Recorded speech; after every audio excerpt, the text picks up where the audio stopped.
কলকাতার এখন tourist spot কি জানো? কলকাতার টুরিস্ট স্পট এখন ভিক্টোরিয়া নয়, হাওড়ার ব্রিজ নয়, কলকাতার এখন নতুন টুরিস্ট স্পট হলো কলকাতায় ট্রেড ফেয়ারে আসা আফগান ছেলে। अफगानिस्तान से आ गए अभी भी, तो अभी भी कैसा लग रहा है? बहुत अच्छा लगा और हमको बहुत पब्लिक रेस्पेक्ट कर रहे हैं। अच्छा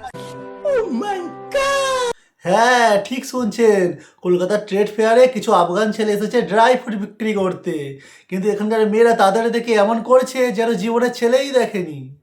আজকে আমরা এসেছি জান্নাতে। জান্নাতে? তোমরা জান্নাত দেখতে গেছো? আচ্ছা ঠিক আছে, তোমরা জান্নাত তো দেখলে, এবার তোমাদের একটুখানি জাহান্নামের দর্শনটা করায়।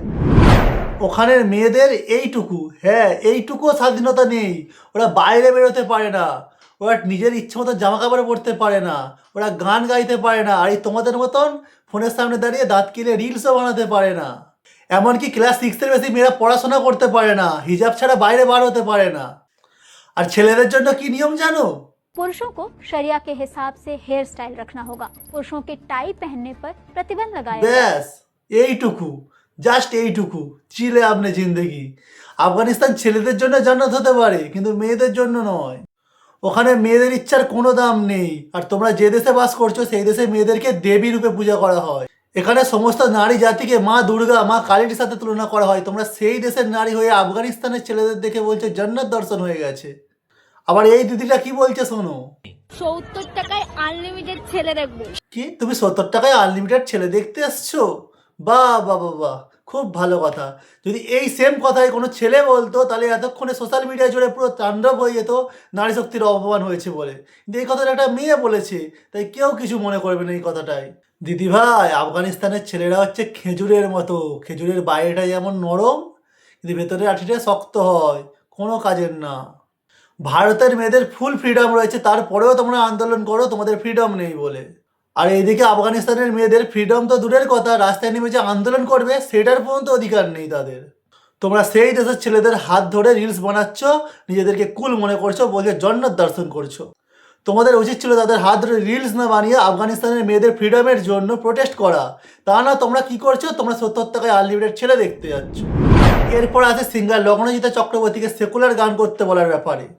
পূর্ব মেদিনীপুরের একটা প্রোগ্রামে সিঙ্গার লগ্নজিতা চক্রবর্তী অনেকগুলো গান করার পরে একটা মা কালীর গান করতে যাচ্ছিলেন। স্বাভাবিক ব্যাপার, অনেক সিঙ্গারই আছে তারা নিজেদের পছন্দের কোনো গান থাকে। এবার সেখানে যেহেতু গিয়েছে তো তিনি তার পছন্দের একটা ঠাকুরের গান করতে যাচ্ছিলেন।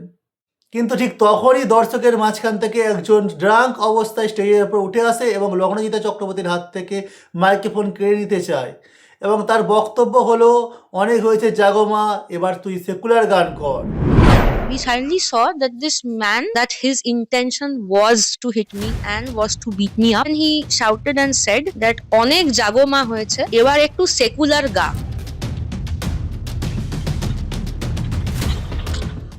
ধর্মীয় গান করাটা কি অপরাধ? মা দুর্গা, মা কালী, সরস্বতী, লক্ষ্মী, শিব এরা কি বাংলা সংস্কৃতির মধ্যে পড়ে না? আর সেকুলার গান মানেটা কি? সেকুলার মানে কি নিজের ধর্ম, নিজের সংস্কৃতিকে মুছে ফেলতে হবে? আর একজন শিল্পী কি গান গাইবে সেটা ঠিক করে দেওয়া অধিকার কার? মঞ্চে প্রোগ্রাম চলাকালীন এটা সিঙ্গারের হাত থেকে মাইক্রোফোন কেড়ে নেওয়ার চেষ্টা করা, তাকে তার পছন্দের গান করতে বাধা দেয়া, এটা কোন সংস্কৃতির মধ্যে পড়ে? এটা কি সেকুলারিজম বলে নাকি এটা গুন্ডামি বলে? এটা তো বাংলা সংস্কৃতি নয়, তাহলে এটা কে কি বলবে? গুন্ডামি? বাংলার মাটিতে দাঁড়িয়ে কি এখন বাংলার দেবী মা কালীকে নিয়ে গান করা যাবে না? মা কালীর গানেও আজকাল কি প্রতিবন্ধ? ভারতের মাটিতে দাঁড়িয়ে, বাংলার মাটিতে দাঁড়িয়ে বাংলার দেবদেবীকে নিয়ে গান গাওয়ার জন্য কারোর অনুমতি লাগে না। এটা মর্যাদা পুরুষোত্তম প্রভু শ্রী রামচন্দ্রের ভূমি, এটা ভগবান শ্রীকৃষ্ণের ভূমি, এটা শ্রী চৈতন্য মহাপ্রভুর ভূমি, এটা শ্রী রামকৃষ্ণ পরমহংসের ভূমি, এটা স্বামী বিবেকানন্দর ভূমি, এটা নেতাজি সুভাষচন্দ্রের ভূমি, এটা বিপ্লবীদের ভূমি, এটা দেবতাদের ভূমি। এখানে গান গাওয়ার জন্য কারোর পারমিশন লাগে না, এখানে ঠাকুরের গান চলবে, দেবদেবীর গান চলবে, এর জন্য কারোর পারমিশন নেওয়ার দরকার নেই।